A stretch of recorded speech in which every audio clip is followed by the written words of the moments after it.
Continuing, going back to our study and preaching through the Gospel of Mark. We have not preached a sermon out of Mark since December the 4th. And so we're going to be going back there this morning, Mark chapter number 3. It's so good to see each and every one of you this morning. Pray the Lord's blessings upon you. Mark chapter 3, begin reading in verse number 20. It says, "Then the multitude came together again, so that they could not so much as eat.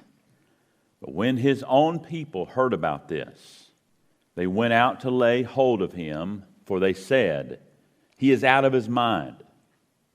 And the scribes who came down from Jerusalem said, 'He is Beelzebub, and by the ruler of the demons he casts out demons.'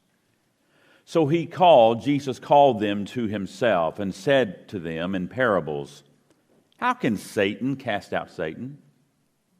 If a kingdom is divided against itself, that kingdom cannot stand. And if a house is divided against itself, that house cannot stand. And if Satan has risen up against himself and is divided, he cannot stand, but has an end. No one can enter a strong man's house and plunder his goods unless he first binds the strong man, and then he will plunder his house. Assuredly, I say to you, all sins will be forgiven the sons of men, and whatever blasphemies they may utter.